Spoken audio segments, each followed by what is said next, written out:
बिस्मिल्लाहिर्रहमानिर्रहीम। शुरू करता हूँ अल्लाह के पाक नाम से जो बहुत बड़ा मेहरबान नहायत रहने वाला है। दोस्तों, बहनों, भाइयों, बुजुर्गों, अस्सलाम वालेकुम वरहमतुल्लाहि वबरकातुहू। हम जंग ओहद की 3 नंबर किस्त में हम आपको खुशामदीद कहते हैं। तो दोस्तों, हम बयान करते हैं कि अब्दुल्ला बिन अबी बिन सलोल खजरजी रईसुल मुनाफिकीन बनु कैनका का हलीफ था। जब अल्लाह ताला ने अपने रसूल को इन पर काबू दिया तो इब्ने अबी सलोल ने रसूल पाक सल्लल्लाहु अलैहि वसल्लम के पास आकर आपसे अपील की कि आप इनके मुतल्लिक इसका हलीफ होने की वजह से अफू आम का ऐलान करें और अब्दुल्ला बिन अबी के मुतकर्रर कोशिशों के बाद रसूल पाक सल्लल्लाहु अलैहि वसल्लम ने इन यहूदी के मुतल्लिक इस शर्त पर अफू आम का ऐलान फरमाया कि वो मदीना से निकल जाएं और इसमें मुसलमानों के पड़ोसी बनकर न रहें। बस वो निकल गए और अल्लाह ताला ने मदीना को इनके शरूर और साजिशों से पाक कर दिया। और इब्ने इसाक ने बयान किया है कि जब बनु कैनका ने रसूल पाक सल्लल्लाहु अलैहि वसल्लम के फैसले को तस्लीम कर लिया था तो अब्दुल्ला बिन अबी बिन सलोल ने आपके पास आकर कहा, ए मोहम्मद सल्लल्लाहु अलैहि वसल्लम, हलीफों से अच्छा सलूक वो खजरज के हलीफ थे। रसूल करीम सल्लल्लाहु अलैहि वसल्लम ने इसे जवाब देने में देर की तो इब्ने अबी ने अपनी अपील को दोहराया तो आपने इससे एतराज किया तो इसने रसूल करीम सल्लल्लाहु अलैहि वसल्लम की कमीज के गिरबान में अपना हाथ डाल दिया तो आपका रंग मुतखय्यर हो गया और आपने उसे फरमाया, मुझे छोड़ दो। आप सल्लल्लाहु अलैहि वसल्लम नाराज हो गया, ताकि उन्होंने आपके चेहरे पर इसका फर्क तो देखा। फिर रसूल करीम सल्लल्लाहु अलैहि वसल्लम नाराजगी की हालत में दोबारा फरमाया तो हलाक हो जाएगा, मुझे छोड़ दे। इब्ने अबी कहने लगा, नहीं, कसम खुदा बो खुदा, मैं आपको नहीं छोड़ूंगा हत्ता कि आप हलीफों के बारे में 400 बेजरा और 300 जरा पोशों का एहसान करें। उन्होंने अमर असद से मुझे बचाया और आप इन्हें एक ही सुबह को काट देंगे। कसम खुदा, मैं गर्दिशों से डरने वाला आदमी हूँ। रसूल पाक सल्लल्लाहु अलैहि वसल्लम ने फरमाया, वो तेरे लिए हुए।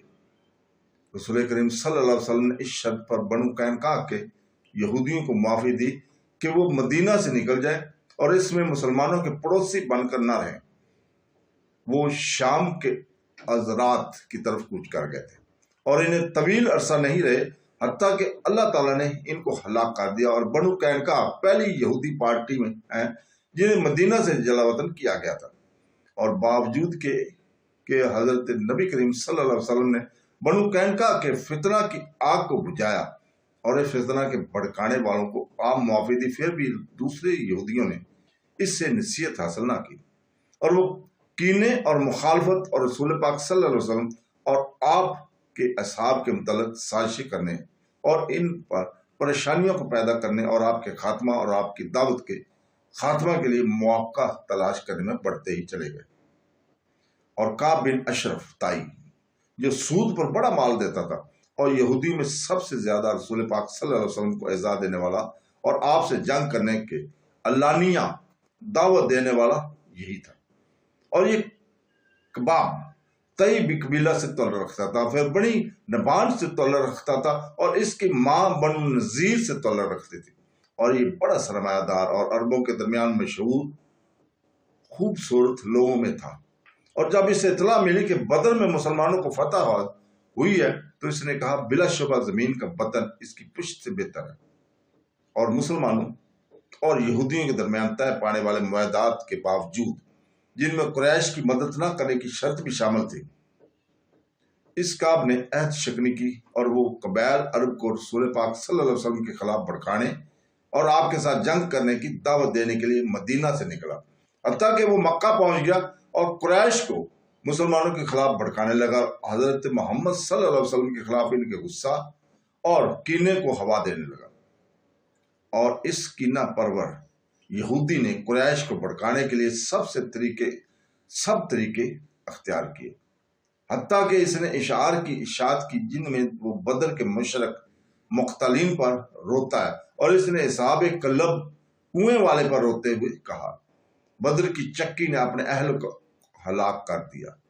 और बदर जैसे वाक्य पर रोया और आंसू बहाए जाते हैं। और जब ये काब मक्का में था तो अबू सफियान ने इससे पूछा, फरीकैन में से कौन सा ज्यादा राह हदायत पर है?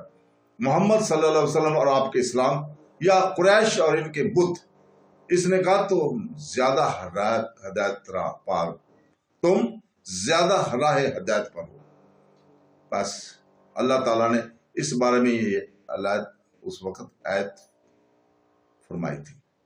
اور جو ہی کعب بن اشرف اپنے سرنگی سفر سے واپس آیا، اس نے رسول کریم صلی اللہ علیہ وسلم سے جنگ کرنے کے لیے قریش کو جمع کیا، اور جب یہ مدینہ واپس آیا تو یہ علانیہ عداوت کا اظہار کرنے لگا اور لوگوں کو رسول کریم صلی اللہ علیہ وسلم اور مسلمانوں سے جنگ کرنے کے لیے بھڑکانے لگا۔ اور اس نے صرف اسی پر اکتفا نہ کیا بلکہ مسلمانوں کے احساس کو چیلنج کیا اور اپنے اشعار میں سرین ان کی عورتوں کے نام لے کر ان کی تشبیہ کی، جس سے مسلمانوں کو دکھ ہوا۔ اس طرح کعب بن اشرف اس معارف دشمن کے مقام پر ہو گیا جس کا کوئی عہد و پیما نہیں ہوتا، اور مسلمانوں کے امن کو برباد کرنے لگا، ان کے وجود کے لیے خطرہ بن گیا۔ بس اس کے تصرفات کو روکنا ضروری ہو گیا تاکہ امت اس کے شر اور مصیبت سے نجات پائے، خصوصاً ان نازک حالات میں جو مسلمانوں کی نسبت سے استثناء کی حالت کے مانند تھے۔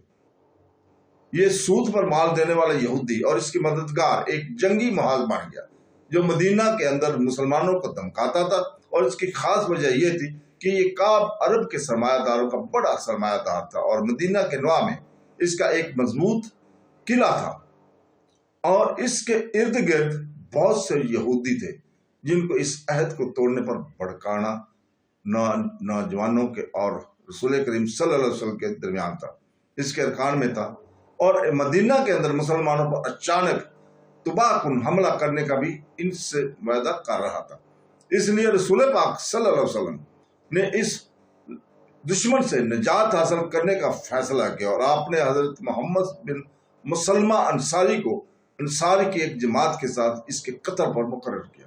انہوں نے مدینہ کے رواں میں اس کے قلعے کے باہر اس کے قتل کی ذمہ داری سنبھالی، جیسا کہ تاریخ کی بنیادی کتب میں مفصل طور پر بیان ہوا ہے۔ اس واقعے کو رسول کریم صلی اللہ علیہ وسلم نے بنو قینقاع کے عہد شکنی کرنے اور کعب بن اشرف کے معاہدات کی توہین کرنے کے بالمقابل جو دانشمندانہ موقف اختیار کیے، ان سے یہود کو یقین ہو گیا تھا کہ جب امن سے کھیلنے والوں اور پریشانیاں پیدا کرنے والوں اور معاہدات کا احترام نہ کرنے والوں کو نصیحت نہ فائدہ دیا تو رسول کریم صلی اللہ علیہ وسلم نے طاقت کے اشتعال میں ہرگز سہل انکاری سے کام نہ لیں گے، اور کعب بن اشرف کے قتل سے اسدہ ہیکل ہو کر جلدی سے اپنے بلوں میں جا گھسیں گے، اور مسلمانوں کے یقین سا ہو گیا کہ یہودی کم از کم ان حالات میں مسلمانوں کو ایذا دینے کے لیے یا ان کے خلاف مشرکین کی مدد کرنے کے لیے اپنی جانوں کو ہرگز خطرے میں نہ ڈالیں گے۔ اس طرح ایک طرح سے مدینہ کے اندرونی حالات پرسکون ہو گئے، اور یہود کو اپنی جانوں کی پڑ گئی۔ انہوں نے اپنے متکبر کعب بن اشرف کے قتل کی وجہ سے کسی ساکن کو حرکت نہ دی بلکہ سکون اختیار کیے رہے، اور یہ اظہار کیا کہ وہ اپنے عہد پر قائم رہے۔ اس موقع پر رسول پاک صلی اللہ علیہ وسلم ان اہم واقعات کے مقابلے کے لیے فارغ ہو گئے جن کا حدوث مدینہ سے باہر شرک احرام اور خاص طور پر ان قریش کی طرف سے متوقع تھا، جن کے متعلق مسلمانوں کو یقین تھا کہ عنقریب وہ بدر میں قریش کو پہنچنے والی ذات کے انتقام میں ان کے خلاف ایک وسیع جنگ کے لیے کھڑے ہو جائیں گے، اور عملاً یہ منظرہ جنگ ہوئی۔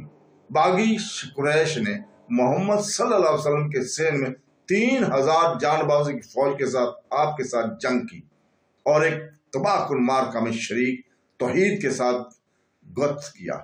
یہ جنگ مدینہ کے نواح میں ہوئی، اور یہی وہ معرکہ ہے جس کا بیان ہمارا مقصود ہے۔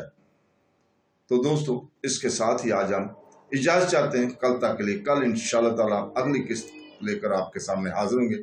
اللہ حافظ۔